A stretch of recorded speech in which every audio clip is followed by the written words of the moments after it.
വീട്ടിൽ കിടന്ന കാർ ആരും തിരിഞ്ഞു നോക്കാത്തതുകൊണ്ട് അത് മൊത്തത്തിൽ അഴുക്കായി. അതുകൊണ്ട് അത് മൊത്തത്തിൽ അങ്ങ് ക്ലീൻ ചെയ്തേക്കാമെന്ന് വിചാരിച്ചു. അതിനു വേണ്ടിയിട്ട് എനിക്ക് ഓൺലൈനിൽ നിന്ന് ഇത്രയും സാധനങ്ങൾ പർച്ചേസ് ചെയ്യേണ്ടതായിട്ട് വന്നു. വണ്ടിയിലെ ഒന്നാമത്തെ പ്രശ്നം എലിശല്യമാണ്. അത് ഒഴിവാക്കാനായിട്ട് ഞാൻ ആദ്യം എടുത്തത് 3Mന്റെ റോഡ് റിപ്പല്ലന്റ് കോട്ടിംഗ് ആണ്. ഇത് ഉപയോഗിക്കുന്നതിന് മുമ്പേ നന്നായിട്ടൊന്ന് ഷെയ്ക്ക് ചെയ്യണം. അതിനുശേഷം ഞാൻ വണ്ടിയുടെ ബോണറ്റ് തുറന്ന് എഞ്ചിൻ റൂമിൻ്റെ അകത്ത് അത് അടിക്കാൻ പറ്റുന്നിടത്തെല്ലാം വൃത്തിയായിട്ട് സ്പ്രേ ചെയ്തു. കൂടാതെ വണ്ടിയുടെ വീലാർച്ചുകളിലെല്ലാം 3Mന്റെ കോട്ടിംഗ് ഞാൻ സ്പ്രേ ചെയ്തു. ബൂട്ട് സ്പേസിൽ ഈ ഹോളിൽ കൂടെ എലി വരുന്നതുകൊണ്ട് അവിടെ അടിച്ചു. പക്ഷെ ഇത്രയൊക്കെ ചെയ്തിട്ടും പ്രത്യേകിച്ച് കാര്യമൊന്നും ഉണ്ടായിരുന്നില്ല. പിറ്റേ ദിവസം ഡാഷ്ബോർഡ് തുറന്നു നോക്കിയപ്പോൾ അതിൻ്റെ അകത്ത് എലി കയറിയിട്ടുണ്ടായിരുന്നു.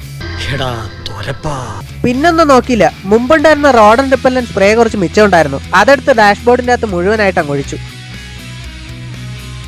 അടുത്ത പരിപാടി AC വെന്റ് ഫോമിംഗ് ആണ്. അതിനായിട്ട് എടുത്തത് ഷൈനെക്സ് പ്രോയുടെ AC വെന്റ് ക്ലീനർ ആണ്. ഫോം AC വെന്റിന്റെ ഉള്ളിൽ എത്തിക്കാൻ വേണ്ടിയിട്ട് ഒരു ട്യൂബും കൂടെ ഇതിന്റെ കൂടെ കിട്ടുന്നുണ്ട്.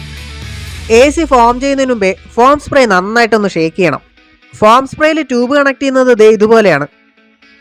അതിനുശേഷം ട്യൂബ് AC വെന്റിന് ഉള്ളിൽ കിടത്തിയിട്ട് ഫോം സ്പ്രേ ചെയ്തു. ഫോം സ്പ്രേ ചെയ്യുന്നതിനൊപ്പം ട്യൂബ് മെല്ലെ പിറകോട്ട് വലിക്കണം. പിന്നെ വണ്ടിയുടെ ഫാൻ ഓൺ ചെയ്ത് ഫോം സ്പ്രെഡ് ആവാൻ കുറച്ചു നേരം വെച്ചു. ഫോം മൊത്തം പുറത്തു പോയതിനു ശേഷം വണ്ടി സ്റ്റാർട്ട് ചെയ്ത് AC ഓൺ ചെയ്തു.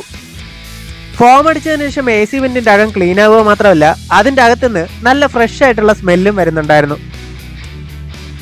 അന്ന് വൈകുന്നേരം വീട്ടിനടുത്തുള്ള സെയിന്റ് ആന്റണീസ് ചർച്ചിൽ നിന്ന് നമ്മുടെ വീട്ടിലേക്ക് കരോള് വന്നു. കുറെ വർഷമായിട്ട് നമ്മളിവിടെ താമസിക്കുന്നെങ്കിലും അവരാദ്യമായിട്ടാണ് നമ്മുടെ വീട്ടിലേക്ക് വരുന്നത്.